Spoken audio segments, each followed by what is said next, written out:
Writing the critical analysis. Interpretation. What does it mean to interpret a work of art? In previous videos in the Writing the Critical Analysis series, we explored description, or what is visible, what choices the artist made in a work of art, and analysis, or the qualities of expression, the results of the artist's choices. Let's move on to interpretation.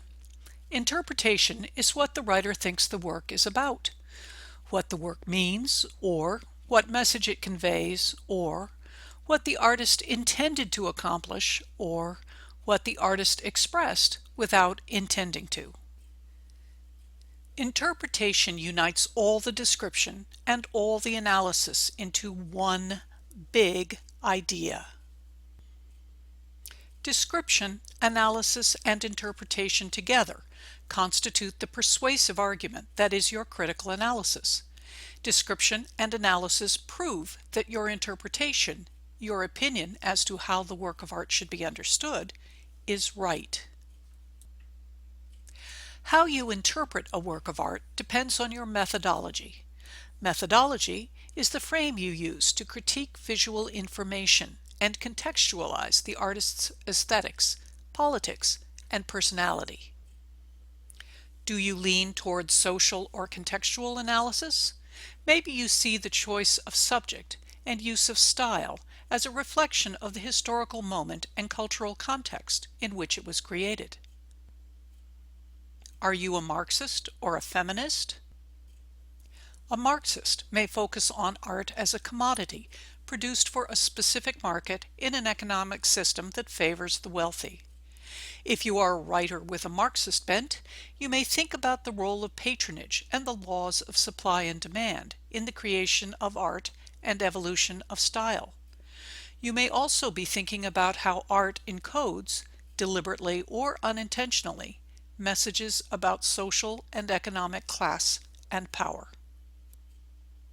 A feminist approach centers on the role of women in art as creators, muse, or subject.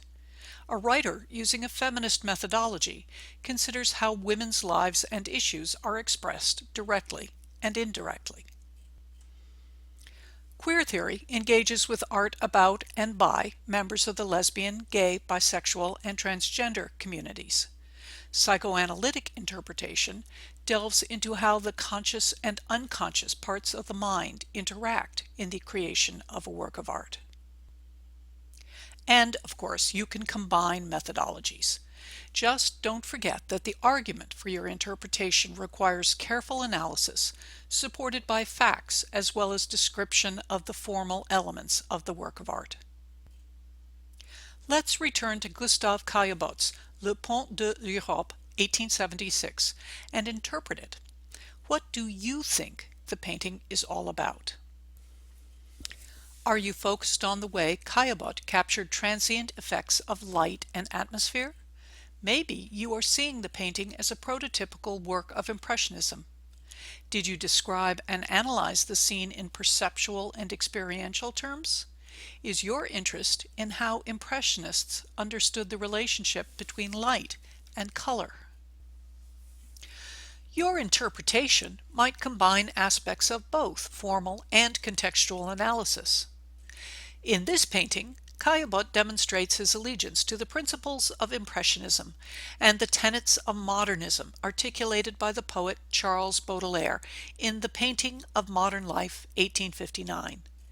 His composition places the viewer in the shoes of the flaneur, the one who strolls almost aimlessly while his eyes record the place, passers-by, the serendipity of intersecting lives. The texture of the brushwork evokes a palpable sense of air and light. His bright naturalistic color creates sunshine and flickering shadows. Caillebott's message is a positive one, an expression of faith in progress and faith in art as an aspect of that progress. Perhaps the figures capture your interest.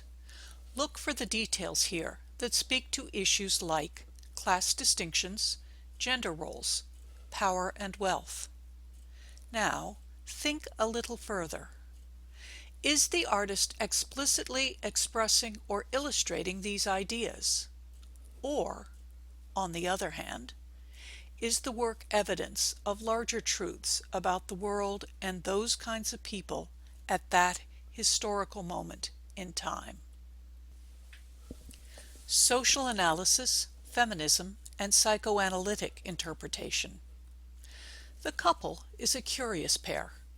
They are adjacent in the composition, and orthogonals converge on their figures, implying a relationship. The silk-hatted gentleman tips his head toward the woman, as though listening to her, but there is no physical contact, no intimacy. The woman is positioned between him and the working-class fellow. She appears to be a member of the demi-monde, belonging neither to the respectable middle and upper classes, nor precisely to the working poor. She is a woman making her way with her wit, charm, and good looks. The ambiguity is underscored by the symbolism of the dog, the ancient emblem of marital devotion and religious faith. The dog trots down the pavement, a suggestion that vows, too, have gone on by. Caillebotte does not judge, he merely observes. He is a realist painter of modern life, portraying the contemporary world. He was a wealthy, well-educated man, and he did not depend on sales of his art for an income. Caillebotte's dispassionate objectivity conveys an acceptance of the status quo. The painting seems to be a mirror of the times. A Marxist might focus more closely on questions of power and wealth. Whether or not Caillebotte intended this work as a political critique, the juxtaposition of the well-dressed couple and the working-class fellow speaks to the growing economic disparities in the modern, industrialized, and urbanized world. Only people of wealth enjoy the beautiful day. The working man must be unemployed to dawdle here. He gazes down at the railroad tracks below, seeing in the technology producing immense fortunes the reduction in his own condition. Behind the couple, a man in a worn green jacket is farther down the path, followed by the dog. If it is a dog's life, a miserable existence for the working man in 1876 Paris, the social and cultural realities of the day seem kinder to stray canines than to the poor. In a work such as this, the implications of a new economic age, the increasing power of the haves, and the oppression of the have-nots come into focus. There are countless interpretations possible of any work of art.